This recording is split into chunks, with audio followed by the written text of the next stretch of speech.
Nenhum dos assistentes punha em dúvida tal revelação.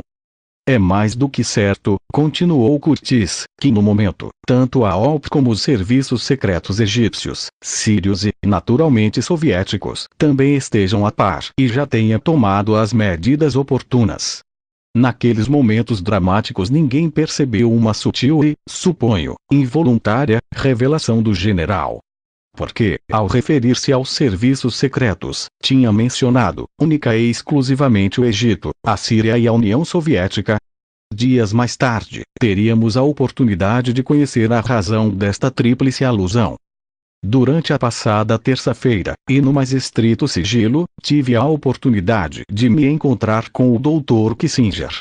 Os diretores do projeto entreolharam-se, atônitos, sem dúvida associando aquela reunião à súbita partida do general daquele mesmo hangar. Mas ninguém comentou o fato, deixando Curtis prosseguir.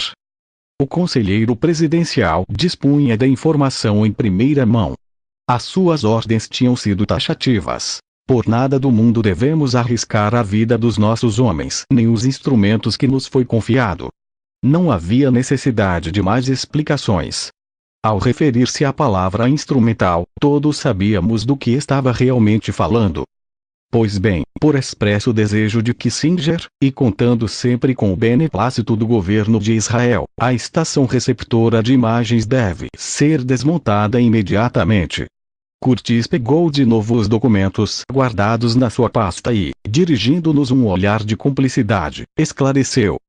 Isto implica uma mudança substancial nos nossos planos originais. Para já. A não ser que os chefões de Washington disponham de outra alternativa, o regresso à base Edwards fica adiado. Ontem mesmo, quando regressei de Atenas, tive uma reunião urgente com o gabinete de cozinha de Golda. O único assunto em discussão, como já devem ter intuído, foi este: que fazer com a estação receptora? Estiveram presentes a primeira-ministra, Golda, o vice-primeiro-ministro, Alon, o ministro da Defesa, o nosso sempre hesitante Moshe Dayan, o chefe do Estado-Maior. Tenente-General David Eleazar, o chefe do Departamento de Investigação dos Serviços Secretos, General de Brigada Ari Eshalev, e o chefe dos Serviços Secretos, General Zeira. Depois de hora e meia de intenso debate e por razões que de momento não estou autorizado a revelar, o governo de Israel mostrou-se de acordo com a referida imediata desmontagem das instalações, concordando com a sua transferência para outro local secreto. OLP, Organização para a Libertação da Palestina. Dirigida então por Yasser Arafat. Do M2 assim era chamada pelo povo de Israel a equipe de confiança de Golda, a senhora Meir, com a sua forte personalidade. Tinha desenvolvido um estilo próprio e muito peculiar de governo, ultrapassando em numerosas ocasiões a mecânica burocrática institucional. Ela preferia trabalhar em estreita colaboração com os seus mais próximos, formando um sistema ad hoc que se tornou célebre e que era conhecido como a cozinha de Golda.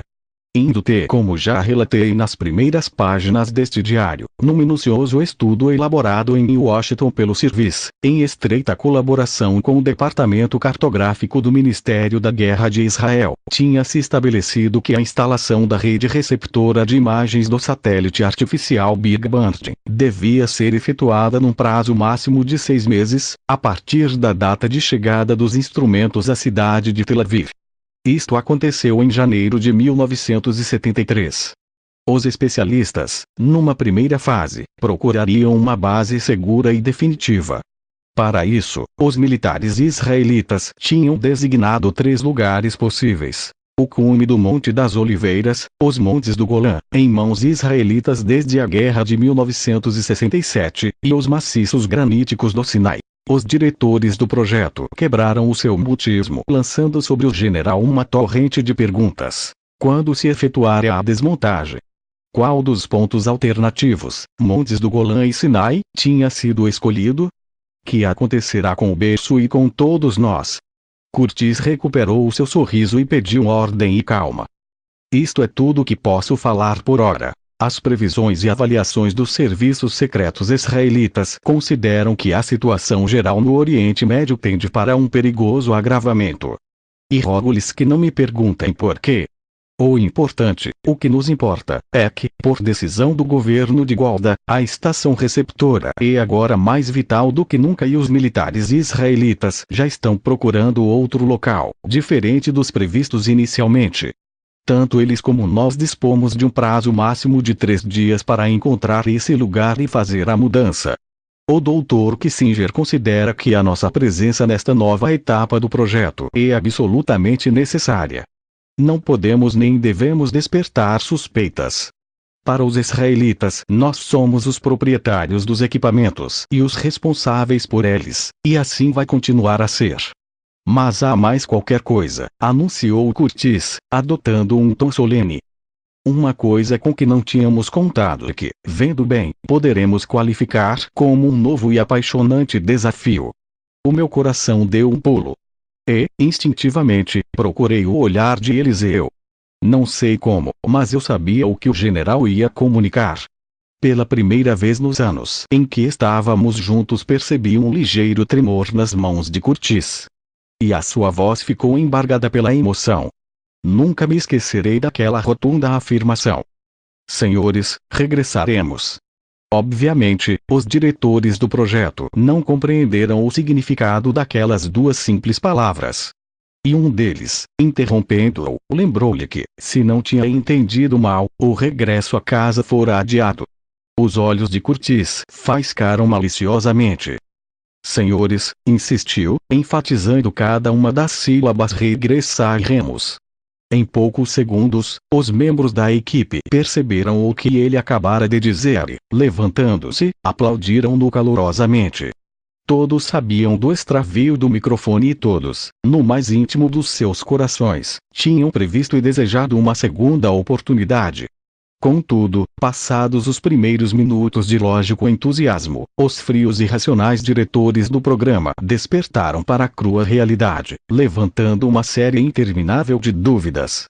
Alguns daqueles obstáculos técnicos já tinham sido avaliados por nós nas horas de profunda reflexão e enclausuramento no hotel. Curtis ouviu pacientemente. Por último, olhando para nós fixamente, fez uma pergunta concisa. O que é que tem para dizer? Há uma possibilidade. Mas, antes de continuarmos com o plano traçado no Ramada Shalom, o general deu a reunião por concluída. Disso, o apelou perante a curiosidade geral. Falaremos no momento oportuno. Agora é urgente desmontar totalmente o módulo e embalar todos os equipamentos. Senhores, mãos à obra. A partir dessa reunião decisiva, os homens do cavalo de Troia empenharam-se no esgotante trabalho de desmontagem geral.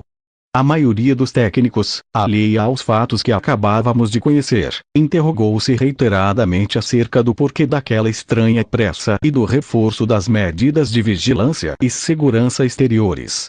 Foi o próprio general, em mangas de camisa e a trabalhar freneticamente como qualquer um, que lhes insinuou discretamente que existia o risco de um possível atentado terrorista contra a estação e que nos preparávamos para sua mudança de lugar imediata. Durante um dos breves períodos de descanso, Curtis nos colocou a par de outros acontecimentos intimamente relacionados, sempre segundo o Mossad, com a grave ameaça que pairava sobre a estação receptora de imagens. Os agentes israelitas infiltrados em Beirute, Amã e Roma, tinham descoberto um plano para assassinar o rei Hussein da Jordânia, que naquela altura, primeiros dias de fevereiro, realizava uma visita semi-oficial aos Estados Unidos. O grupo guerrilheiro palestino Setembro Negro planejava apoderar-se de diversos edifícios governamentais de Amã, fazendo prisioneiros vários ministros jordanos. Segundo parecia, as intenções de Hussein de negociar a paz com Israel não agradavam aos palestinos, os quais, aproveitando a ausência do monarca, tinham conseguido infiltrar-se em território jordano, fazendo-se passar por turistas dos estados do Golfo Pérsico. Alertados pelo Mossad, os serviços de contra-espionagem da Jordânia detiveram um grande número de ativistas, apreendendo um total de 20 automóveis. Entre os guerrilheiros que tinham entrado por via aérea, vindos da Europa, encontravam-se 2 indivíduos recentemente libertados pelas autoridades italianas, Ahmed Zaid, estudante do Iraque. e Adna Azen, jordano, acusados de tentarem derrubar um avião da companhia israelita El Al. Nos interrogatórios que se seguiram a estas detenções, os jordanos foram informados de alguns dos projetos imediatos das diferentes facções guerrilheiras palestinas.